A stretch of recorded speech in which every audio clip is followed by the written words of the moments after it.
Does my smile confuse you? Or remind you you're here?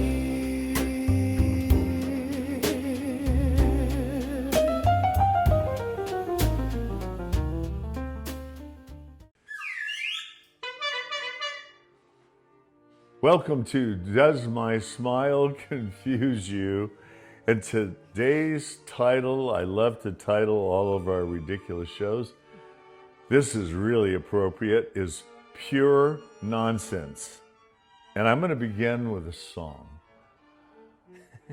I asked my mama, what should I be? Should I be famous or should I be a fool? Here's what she said to me. Que sera, sera, whatever will be, will be. The futures are not ours to see. Que sera, sera. Okay. I love Pure Nonsense, and someone gave me a quote. I don't know if it's real, not real. Talking nonsense is the greatest way to get to the truth. Look at you. You made a little sound. Why do we love children? Why do you and I always talk about childlike versus childish? Why do we talk about the child spirit? Why do we talk about universal truths? You know what? I listened minutes of the last few shows. They were obnoxious. I hated them. Oh, man. No, I know I'm being a little harsh. But, Wait, well, why did you think that? well, because, I'm hemming and hawing and I'm floundering. And You do that. Yeah, because I'm trying to communicate something that is insane. You can't give a people a sense of humor, they say, whoever all these people are. So guess what? This book, after I lost all of my books in the fire, right? We lost our little home. The Palisades fire. Satirista, Paul Provenza and Dan Dinion, I hope I said his name right, they interviewed 80 of the top comic minds.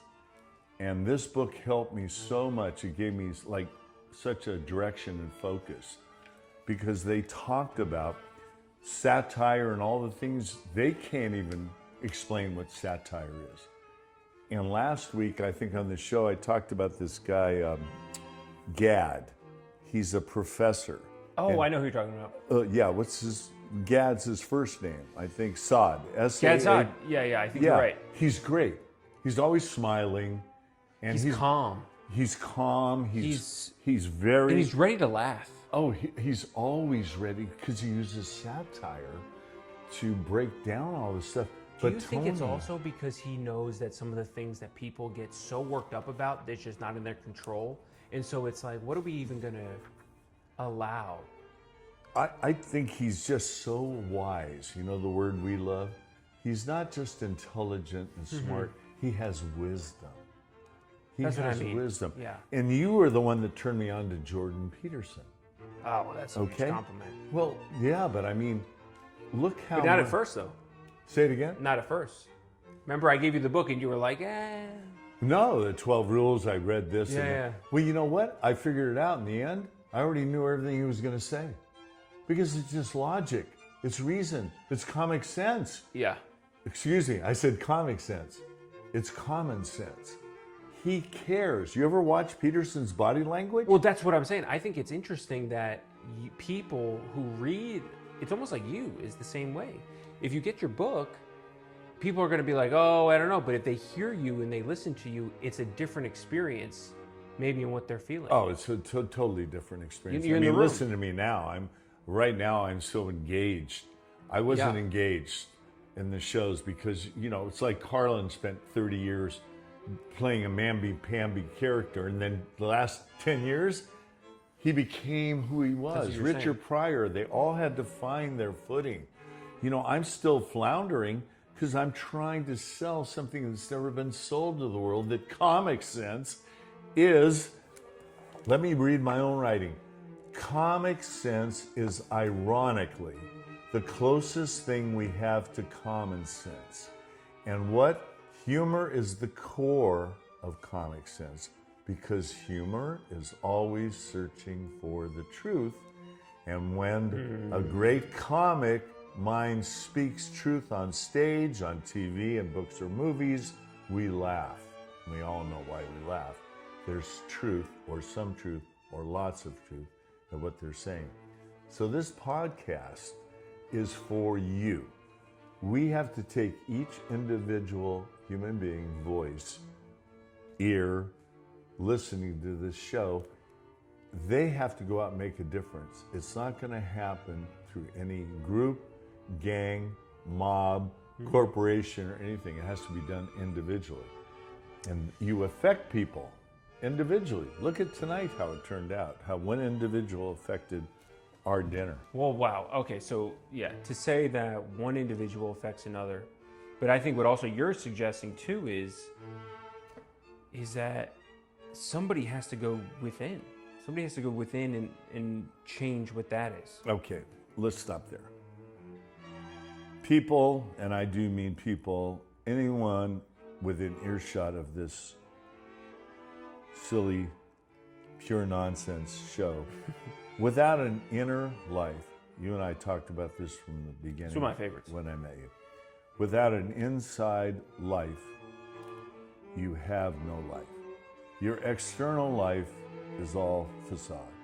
It's a character. I don't care what role you're playing, and you know as an actor, and Rain knows, even though she's not here with us tonight, in spirit she's here. Anyhow,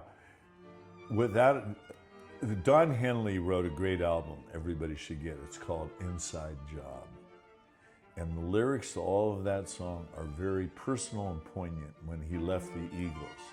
And every song is a monument to his inner workings. And so why do we love great art? Because somebody took their guts, their heart, and their soul and put it out there. And I'm really trying to do that. I mean, I've had the greatest life that you and I joke about. I'd have to sell it as fiction, because eventually I'm going to get to telling stories that people aren't going to believe. So I've been holding back. And I resented myself these last shows we've done because I'm holding back. And when you let it hold rip. back, no. And what does every great comic know? When you get on that stage, you can't care.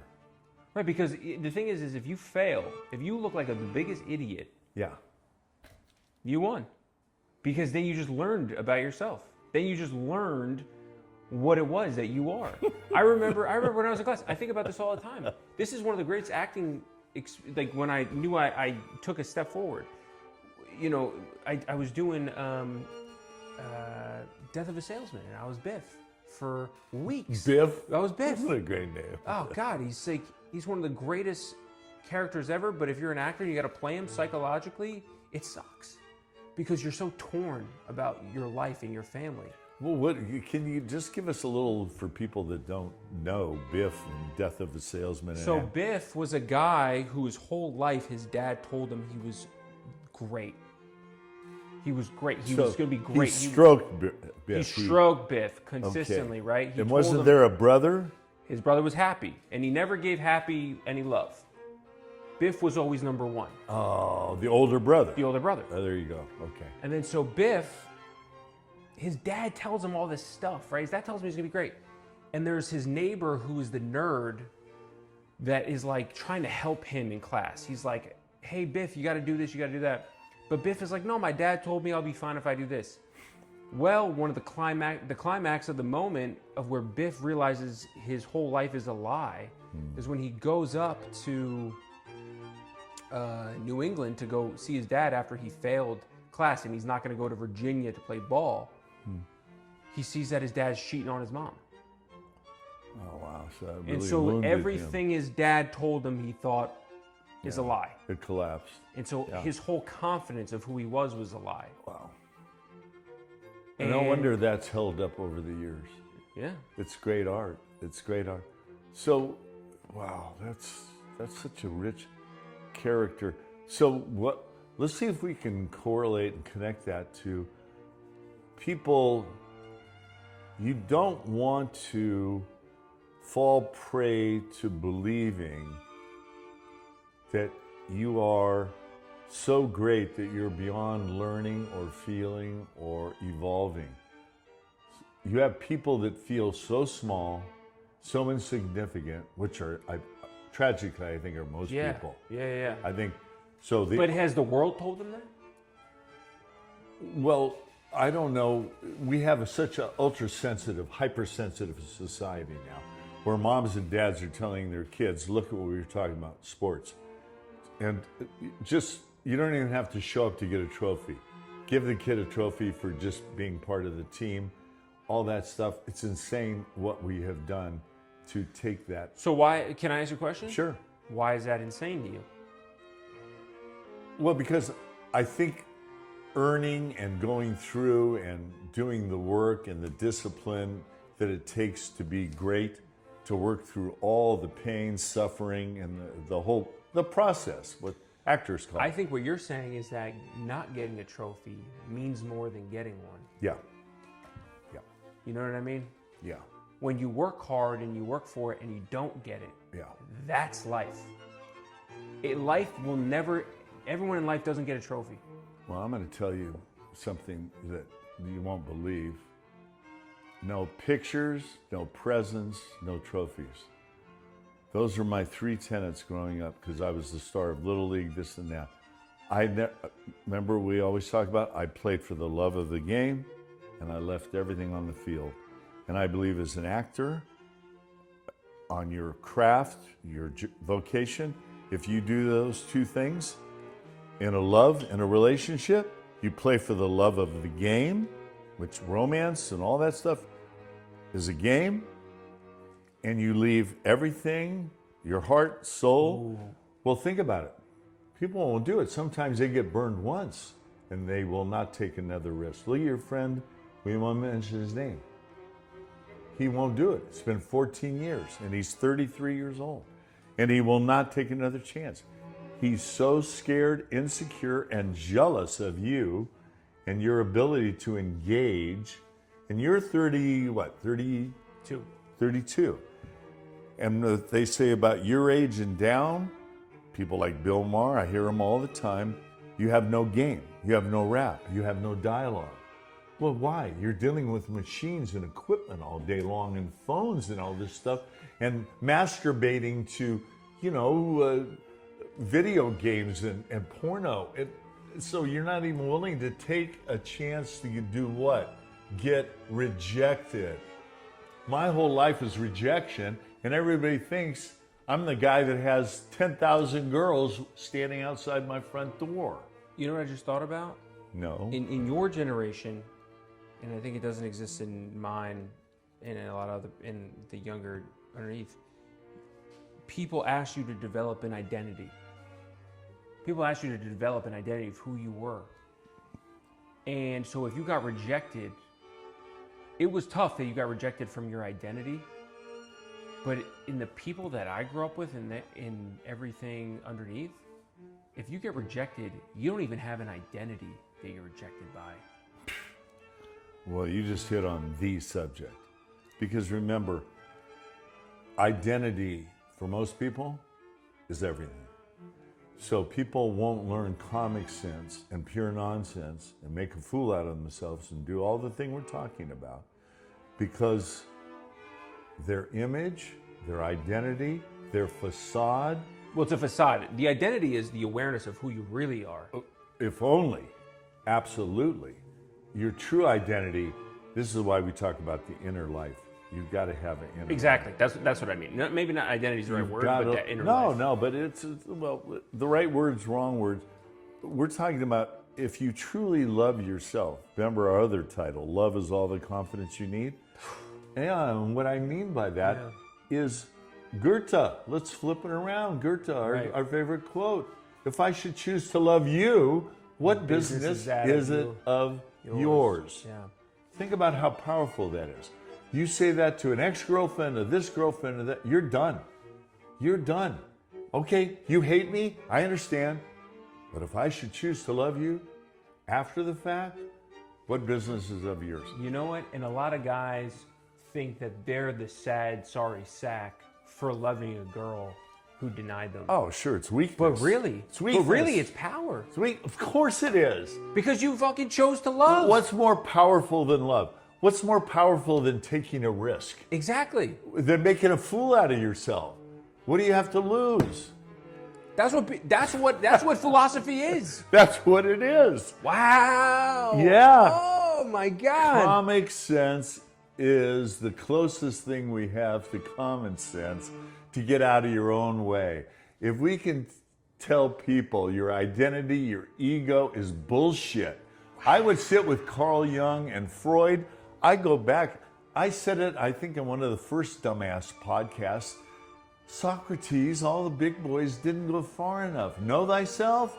All they had to say is a few more words. Laugh at thyself. Wow. That's all they had to say. Think about if Socrates... Well, how can you laugh at yourself if you don't know yourself? Well, think about if professors were teaching children, know thyself, laugh at thyself. Who says that? What college professor has ever uttered those words? None, because it would have the students make themselves feel like They'd they be were too less happy. than. No, they would be. No, they would think that they're a joke. But meanwhile, they don't understand the deep how. Well, okay, that's you're, sad. You're supposed to be broken to be rebuilt over and over Yeah. and over again. You know what? You're right. And that's so sad that if a professor said that, because they would have needed the foundation of what they already knew when they came into the world. You tell 4-year-olds, why do grown-ups, you ever read The Little Prince? That's James Dean's favorite book. It wasn't. Well, it's a lot of, it's Frank Sinatra's favorite Was it book. Sinatra's? Frank Sinatra. In The Little Prince, Yeah. let's see if I can retain and remember. I think I might know. Grown-ups never understand anything by themselves. And it is forever and tiresome for children to be explaining things to them. I can't believe I remembered that. It's another one of my great lines. I can't remember anything until it's time. time to remember everything. I can't remember anything until it's time to remember everything. So I asked my mama, what should I be? Aren't you amazed the songs that I guarantee you 90% of our audience doesn't even know who that song. I mean, why would that song I don't know pop that into song. mind? Well, have you ever driven down a car or this song? But my grandma would say, Sarah, Sarah, all the Kiss time. at us. I mean, it's really beautiful. You're not, and this is why I love comedy. It's chaos. In this book, to get to Satirista, do you know that Thomas Jefferson and Benjamin Franklin were satirists? I do. How do you know that? I Well, do. go. Because explain it. Benjamin Franklin pretended to be a woman, and he would write letters to a newspaper that his brother was in charge of because he wasn't allowed to write for them as himself. So he wrote as a woman. So that is the ultimate satirist. Oh my And God! his what name a was great Silence Dogood. Silence Dogood was the column that Silas Dogood. Silence. Oh, I like that name. Yeah, It's yeah. like W.C. Fields. Yeah, Silence Dogood. And he pretended to be an old woman. And then when he had to tell his brother that he was the reason why his newspaper was so successful, he freaked out. He just got so mad at him. And that's when Benjamin Franklin went and I think he moved to England and tried to buy his own printing press. That's what gave him the What a great story. Well, I read that. So I'm like picking up these little tidbits so late that this book is just amazing. But let's see if I can read a little more about, and I went back to talking about identity, and this is not pure nonsense, but the 3 C's that we had that you and I wrote: comedy, criticism, and clarity.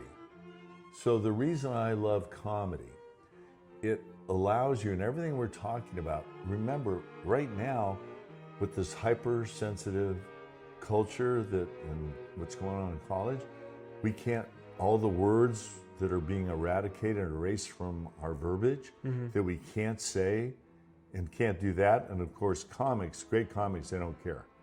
They're still up there. Well, why don't they care? Well, I actually think they do care. Comics care. No, they do care. Yeah. Yeah. But no, I'm saying when they're on stage, they can't. They have to speak unedited. In other words, they have to be fearless. They have to be fearless.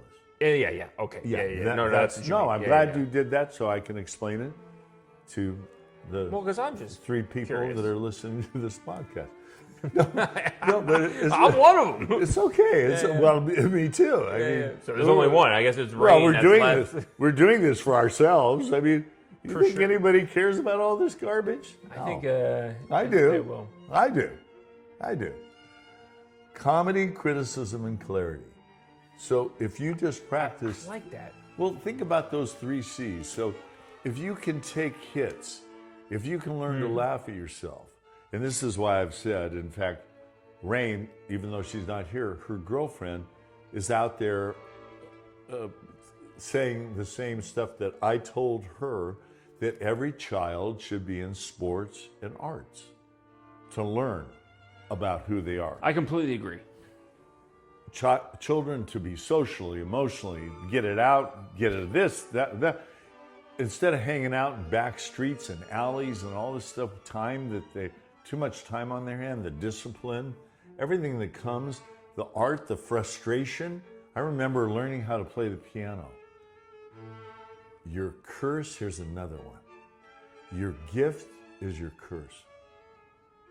Think about that for a moment. Think about your own life. Your gift or gifts is your curse because it's going to drive you crazy.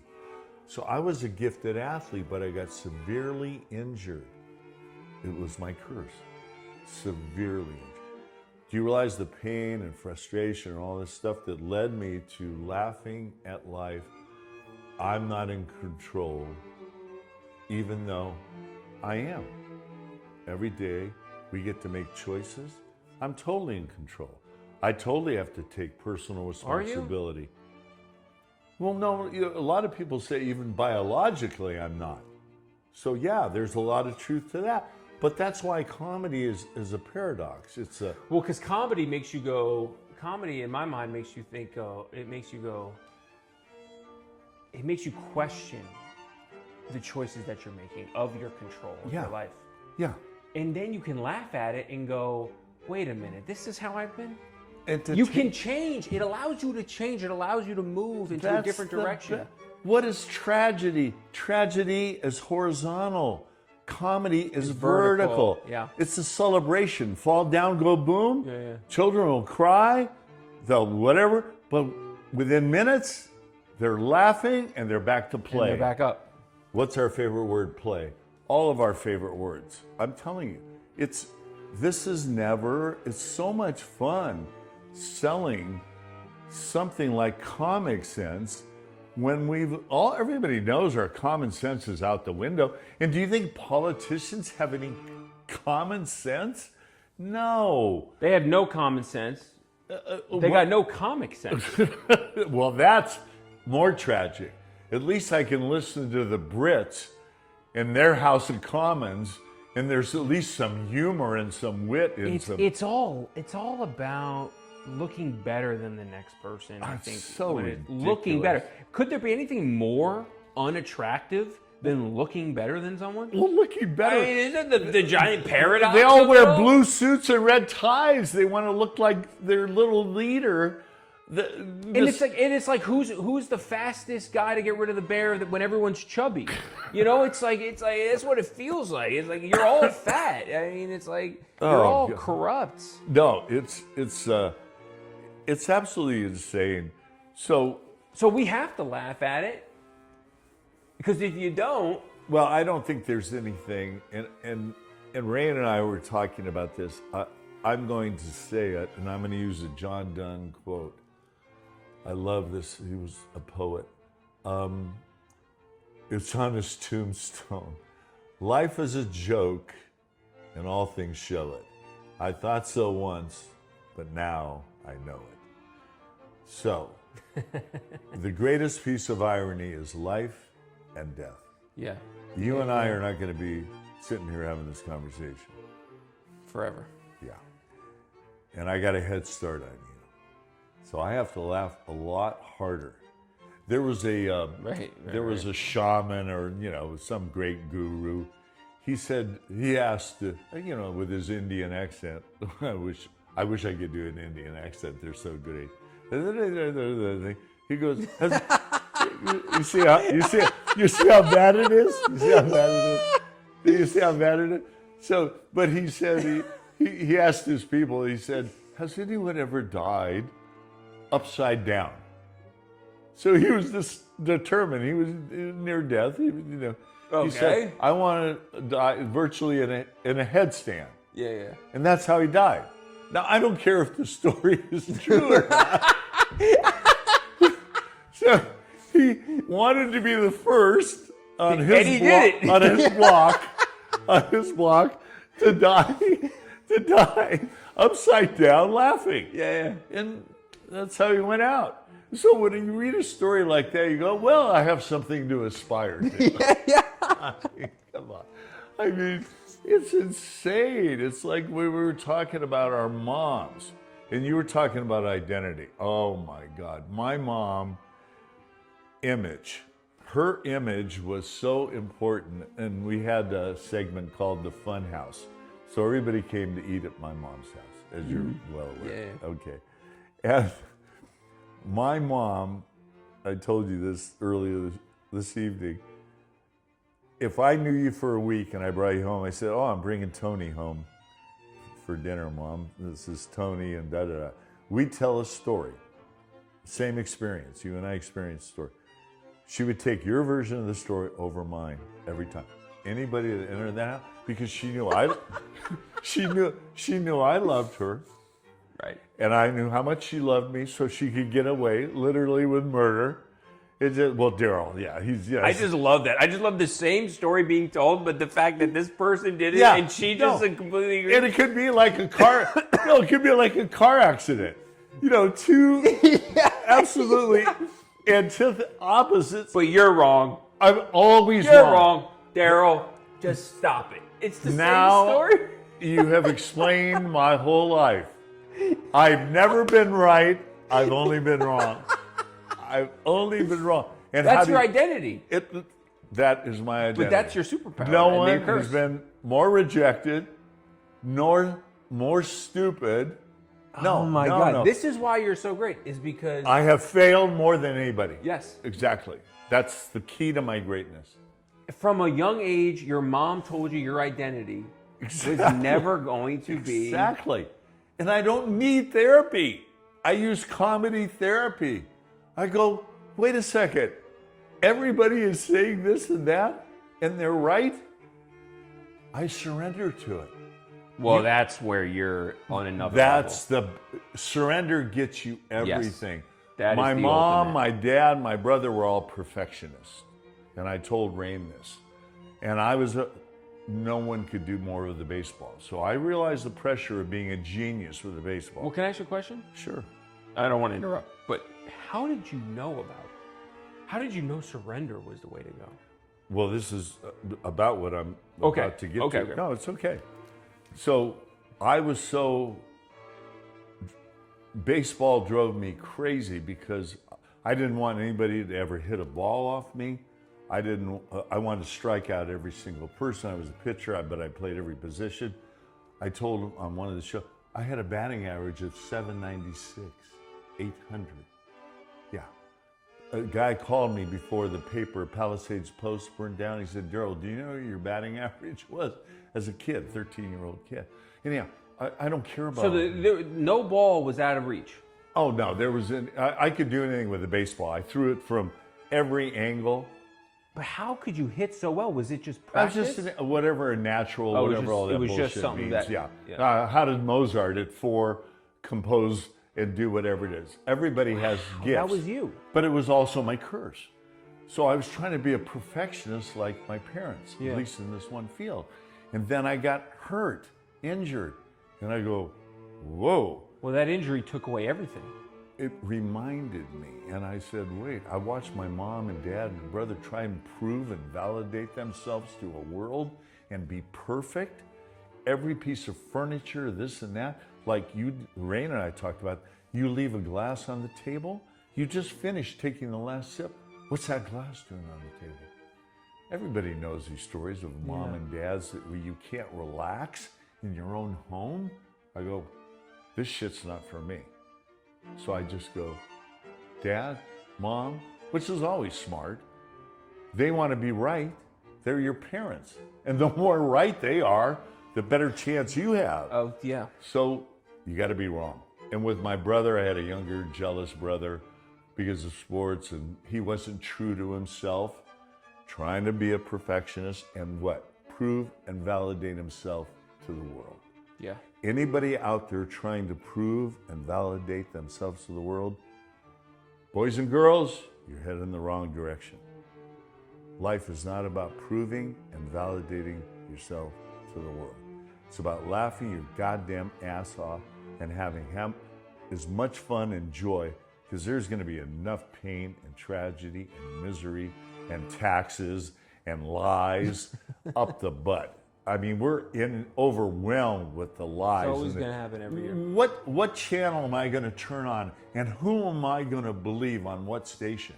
And what am I going to do on the internet when everybody has a microphone like we do, and they're out there espousing this, that, and selling this, and then some idiots listening to him go, oh, well, I want to go with this guy because he believes like me, and I want to kill that person. Or the religions. You realize how many different factions of religion? I was reading. Factions, yeah. Yeah, I was reading Gad's thing, and he broke down what's going on in the Muslim, all the different tribes. A tribe. I don't want to belong to any tribe. I'm part of a species. I'm a human being. I want to be a citizen of the world. Diversity is the spice of life. Well, I also think, though, you know, that's tough to say, but because Which part's tough to say? to be a citizen of the world. Don't you? Can't what you still be a world? Christian or a Muslim What or world? say it again? What world? Well, What world? What world am I in? Well, the world of human beings.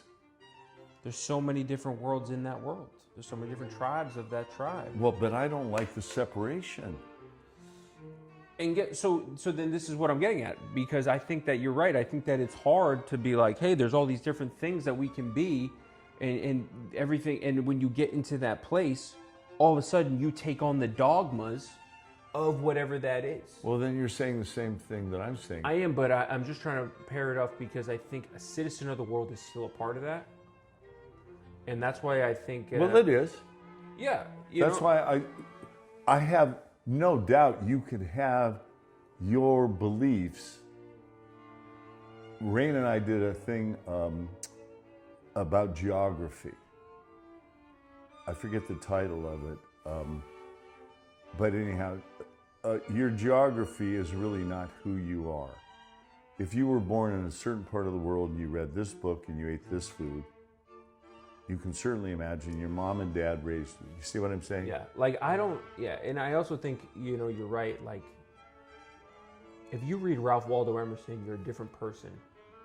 Well, before you read Self-Reliance it. is one of the great books ever written. It's I mean, if you, like, this is what I'm saying, you if someone meets you, Yeah. Rook, and they actually have a conversation, they have dinner with you, Yeah, they're a different person before they came and met you. correct. And so am I. It- Hopefully. Oh, well, Hopefully. yeah. Hopefully. Yeah, of course. Like tonight was transformative. Tonight was amazing. Yeah. Tonight was And it great. was totally spontaneous. Yeah. And another thing we're missing, spontaneity. The fear, man. Well, so everything we're going to talk about, John Dubin, our buddy, humor is the absence of fear. Those are John's words. Because is that what he said? Yeah. Oh, John said so many brilliant things. John's my favorite writer, but he doesn't want to be published. And I mean, I grew up with Henry Miller. I mean, I had writers and I never read until I was in my 40s, and I go, what the fuck? No, really. You I were go, just a... No, I just go. That's insane. Well, yeah, but I had the greatest. Here's my PhD. I was going to save it for. Everybody is always giving, when Peterson, all these guys introduce somebody. Hey, MBA, a PhD, a CBS, a DNA. He's got, the list goes on so long. The introduction takes 15 minutes. You know how long it takes to introduce me? I had a PhD. You know what it was? The greatest one ever. Play harder, Daryl. That's my. I learned everything from playing all day long, from sports to music to people to engaging. You can't get a better PhD than life. And that's the luxury that I had that I think people are missing now. They're not sitting with different enough people than themselves. I was going to say, there's a difference in your PhD than the ones that people can do now. Because you went out and you saw something. You went out and you lived. I sought. I love that word. Yeah. Yes. You went out and I'm you a lived. seeker. Exactly. You see, and guess what? What people are taught now, you can get everything you're looking for on your phone. You can't go out in the world and That's go. insane. Face to face. What do you study in is. acting? Body language. Body language. Well, guess what? Also, in acting, what I learned Yeah. is that if I try to get the right answer and do the scene right, there's no life. There's no life. There's no life in it. There's no life. So if you go out in the world and you go, "Oh, I'm going to look up all the answers on my phone," you don't experience a life, and then you can't. I don't know how to express it this way. To experience something and then reflect back the negative experience to where that then becomes a part of your life, to be part of the music. Did you hear what you just said? Not really. I just read metacognition. That's what you just said. That is a momentary pause that we do for this part of our brain. That cognition, metacognition is that pause. And it's reflecting upon what just happened. And that's why in sports or in life, instant replay. So humor is instant replay. Yeah. You have a chance. When you go, after you do a scene, you get up and you do a scene. And then you sit down and the acting coach does what? Criticism. We discuss it, yeah. We discussed the authenticity. Okay. Yeah. See, they even use that word. What it really is it's a critique. Yeah. They're criticizing. They say, well, Tony, if you've done this and that. Now that is the coach's, the acting, so the pro, that's his opinion. But you, again, may be Mozart, a potential Mozart. Okay? Remember our other favorite, too many notes.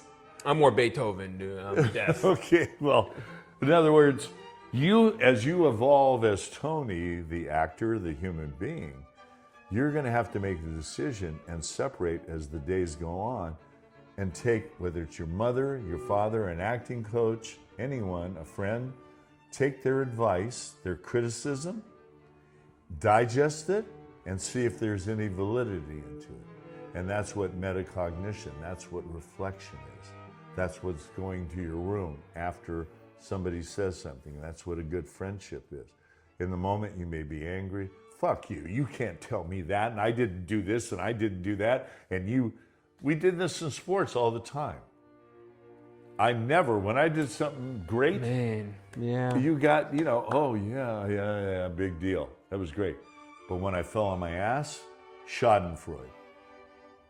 Everyone in the room laughed. So you asked me how I learned.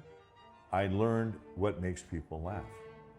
Do you realize our entire history is Schadenfreude? They were laughing at Jesus on the cross, the mob. You know why? It wasn't them on the fucking cross.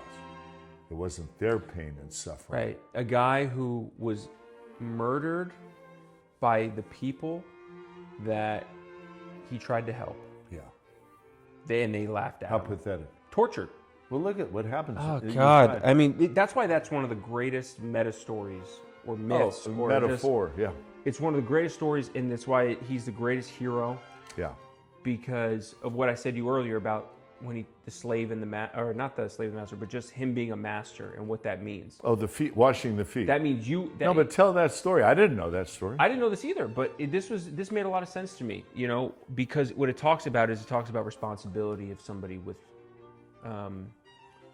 being exceptional, I think, and a skill or something. But basically, the parable is that Jesus is with the disciples, and he goes, "Okay, it's I don't know." This is why I think it's a myth, because it's just so funny. Randomly, he goes, "Okay, guys, I'm going to wash your feet." Okay, but you see, so the story is important. Yeah. But the setup is It's hysterical. hysterical. I mean, I'm Jesus. May I wash your feet? And by the way, I don't want to wash your feet. I want to wash all 10 of you. Yeah. And he goes, but the funny part is they go, no. You're not going to do that. You don't do that. We're your servant. We're your servant. We wash your feet. Right. And Jesus goes, you don't understand. I'm the master. I wash your feet to the servant. I mean, that's the story. That's the beauty. Now this is a big, huge confession for me. Do you know, I think you know this about me. I know Rain knows it. Do you know where my strength has always come from? Giving. Your hips, okay. What we're doing right now, I'm giving. Yeah. No, I'm giving from the inside out. I mean, Hold on a second. yeah. I know that about you. I know. Because I asked you an important question 3 years ago. You did. And I said, Rook, what's the one thing that you love about yourself? Oh, I think I remember. I said generosity. And we were sitting at Angelini's, and you looked up to the sky, to the sun. 3 seconds goes by, and you go, my generosity. Wow. Okay, good. And no one answered that question with that. Okay. And I knew you were different because I've never heard of generosity as a trait of somebody. But what a great trait. It's the ultimate trait. If I have to pat myself on Right. the back. No. Yeah. It was incredible. In the end, it's right up there with one of the great traits. I go, is that it? I go, oh my God. I go, you know what? And again, your gift is your curse. You know how much shit I take for my generosity? Well, what does Picasso say? Who? Picasso, our favorite quote. Which one? He goes, the purpose of life is to find your gift, and the meaning of life is to give it away. Ooh. Say that again? The purpose of life is to find your gift, Yeah. and the meaning of life is to give it away. I didn't know that one. I know his. And that's you. Yeah. You're giving it away, man. But that's the beauty of it. But wait, there's a further thing. What you give, what's the boomerang thing? What you give comes back to you tenfold? I don't believe that. I don't either. I've given so much. Yeah. I get about this much. I don't get 37 cents change.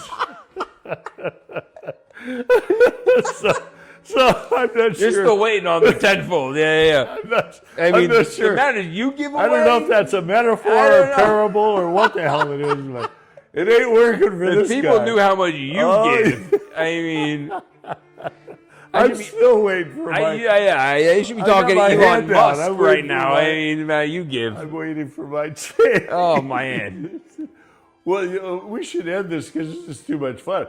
We could go forever, and maybe we should, but we're going to end it with the Rain's slogan, which is the end of our little endeavor here Okay. of pure nonsense. But by the way, we got a lot of important Pure things nonsense, said. wow. Yeah, there wasn't much nonsense, was there? Well, no, but it was pure. What? Okay. So as I die of what's the residue of my flu, let me end it with keep the change. I don't laugh because life is easy.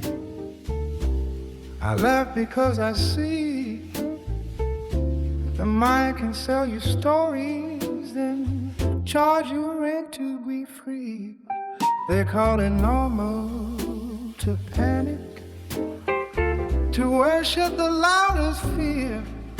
But a thought becomes a prison the moment you hold it near.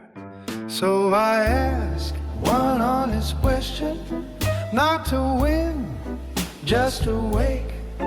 Is this truth I'm believing, or just memory and ache? I use humor like a flashlight in a room full of certain lies. Comic sense isn't comedy, it's sight with a smile in its eyes. Critical thinking is mercy, consciousness is breath and release. If you can laugh at the story, you can finally step into peace. Sometimes I'm quiet and listening to a child asking, is love safe? I don't fix him with answers, I stay and give him space. So laugh, not to escape, but to see what's always been true. Nothing real is against you, and life is quietly loving you. Does my smile confuse you, or remind you you're here? Does my smile confuse